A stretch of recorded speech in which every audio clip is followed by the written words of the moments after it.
Good evening. So let's do a quick 3-week market outlook for what I'm looking for, and just basically a summary of Friday just gone, especially in terms of the S&P and how price reacted quite aggressively. Quite a lot of people were caught off guard with this move on the S&P and the Nasdaq, and that was mainly due to a few things, to be honest. We have obviously Trump and his talkings, different geopolitical tensions across the world. But what really sent the trigger was the University of Michigan's Consumer Sentiment Report. So let me bring up the economic calendar real quick and I'll show you. Cool. So here, Friday 3 p.m. we have the UOM Consumer Sentiment. So essentially this is just a index where consumers give a rating in terms of how they feel about the economy. As we can see on Friday, we got a decline from the previous, so that was a negative. But the main highlight that really drove price down was over here, where the sentiment for inflation escalated and reached a 30-year high. So basically, in short, consumers in the US are now even more afraid of inflation being an issue and continuing higher. And as we know, inflation is a risk-off measure, because when inflation is high, it means that the Fed may have to keep rates higher for longer, and higher for longer rates is negative for the stock market. Hence why the NAS, especially NAS, had an aggressive push lower. Now, yes, sentiment is bad, but sentiment can change quite quickly. As I mentioned to the channel on Friday, things can change quite quickly. But once we get a new data report, this move could easily be corrected once again, quite easily. If we take these lows, it can easily bounce back again. So all it takes is one piece of data. And this week we actually have two pieces of key data. So if I bring it up here, we have US GDP on Thursday. So if the GDP is higher, now that shows a booming economy, growing economy. Fed are not in a rush to cut rates. However, if it's lower, then that is a weaker dollar, more chance for Fed to cut rates. So essentially, we want to see bad news for GDP for stocks to potentially rise higher, just based on the interest rate decision narrative. And then we have core PCE on Friday, which is the Fed's preferred gauge of inflation. So this is really the highlight of the week right here. So it's already forecasted for it to increase from 0.2 to 0.3. If it does increase, again, inflation is sticky, it's on the rise, dollar will hold stronger, risk on assets will fall lower. However, if this comes in below and inflation is decreasing, then everything else will start to rally and dollar will drop. So PCE is really the key driver for markets this week. And of course, it is the last week of the month. Have a bit more patience with taking trades and how narratives may change, because flows and volume can be a bit different coming towards the end of the month. But this PC data is the key highlight of the week. Cool. Okay. So if we look at dollar, I'm still, of course, bearish dollar. So you saw last week that I called the drop from here back down to here and caught several trades doing etc. etc. So that it was a good week. I am still bearish dollar. So we had a bearish close over here. The EMAs are still bearish as well. They're holding. And what I can see here is a FEG on the daily. So for continued weakness on the dollar, we want to ideally see price run at the start of the week, run higher into here, and then decline further to then tap the low. If you notice here, there's no bottom wick on this candle. So usually price wants to return to this low to make that wick before continuing the trend wherever it may be. So dollar, I think we run higher and then push lower. Of course, things can change, but that is the general narrative for dollar right now. It's quite simple. Lower lows and lower highs as well. So bearish structure quite clear. let's see how it plays out.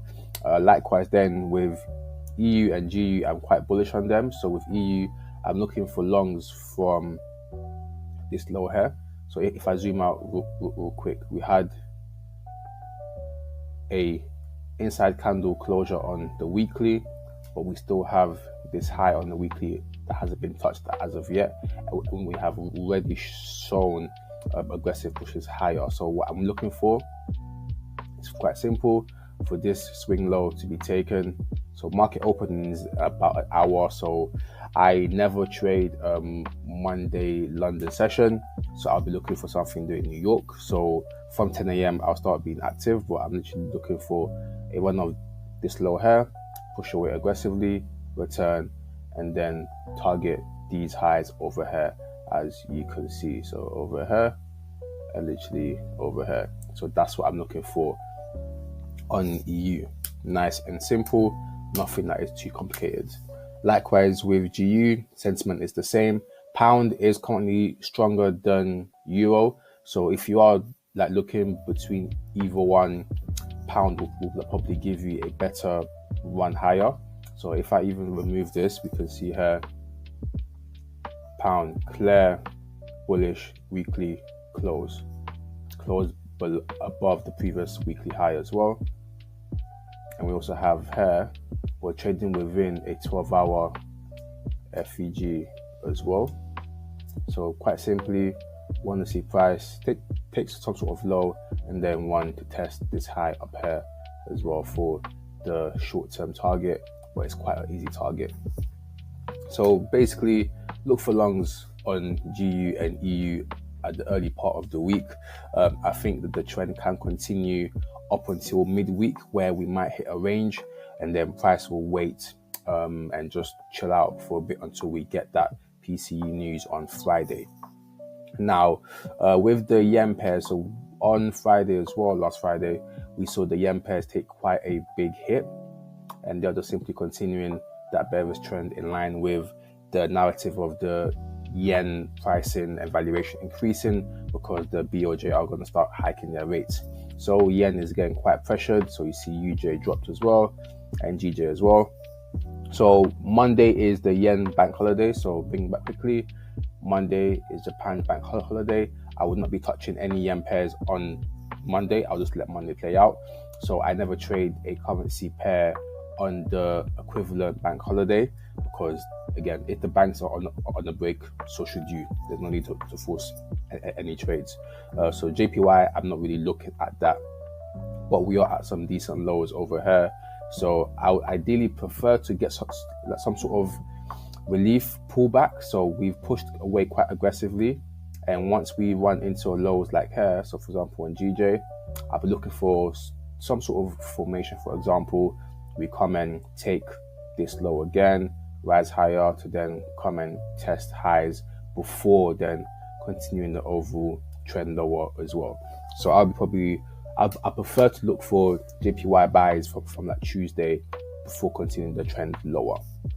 That's the main thing really on FX right now. So to recap, DXY, I want to see lower prices here and here from the daily FEG, and then EUGU, I want to see higher prices, which is the inverse of dollar as well. Nice and simple. I won't go over the other pairs because that's just not really needed right now. But yeah, that's that. Cool. Now crypto. So obviously, again, you saw that I called the buys from here all the way up to the previous week's high, tapped it perfectly, very spot on. And then we had, of course, the Bybit hack, which drove price lower to break through here. Right now, although of course I am still overall long-term bullish, and I still don't think that this wick is going to get filled still. I am currently mid-term, short-term bearish on BTC. So as we saw that aggressive break lower on the daily, what I'm looking for is price to run back up towards this high that was made on Saturday. So I don't trade Bitcoin or crypto on weekends. I just don't trade on weekends. I rather wait for the candles to close. So what I want to see, if it gives it to me, is it run up higher into here, and then want to test this low here. That's pretty much it. Once market opens on Monday till tomorrow, price may just keep running lower as this daily candle has already looking to be closing as an engulfing bearish candle. So price may just look to continue pushing lower. But once price, and here's the key thing, once price has reached 94.8k, I'm not looking to be in any position. I will then wait to see how we react from there, whether we bounce from there and test again, or if we look to push a bit lower. Oops, do that one again, push a bit lower into here. So BTC, I either get my pullback into my zone over here to run lower, or I just do nothing. So again, the bull market is just a bit, things in crypto right now are just a bit boring, to be honest. You see, we're in a tight range. It's just a patience game, really. People are getting fed up, and when people get fed up, that's when something tends to occur. But for now, we could just wait and see. Monthly candle closes in 5 days. We'll see how that closes. But yeah, where no man's land is anyone's guess, really. But short term, I like to catch quick shorts if will give it to me before seeing where price then goes. Ethereum is holding quite well, even with the hack. So we saw price drop lower, sweep this level here, and actually hold above. So ETH might actually be looking to run higher. I'd have to see how the daily candles close on Monday as well. If it can close above, then we could have a push higher on ETH. The divergence between ETH and BTC is because of BTC dominance seems to be dropping and has hit some sort of resistance. So just going to see how price reacts from here, really, for the dominance. Should dominance continue lower, then ETH will likely rally higher as well, and so also all coins as well. But for now, it's just a waiting game. Nothing is really too clear.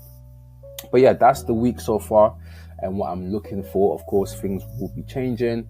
I'll try to keep everyone as updated as best as I can. My main focus really is FX this week. Last week was a really good week, so looking to have another one equally as good or better. But yeah, just gonna take it day by day, see how the news pans out, and then yeah, of course, any updates or change in bias, I'll let you guys know. All right, take care.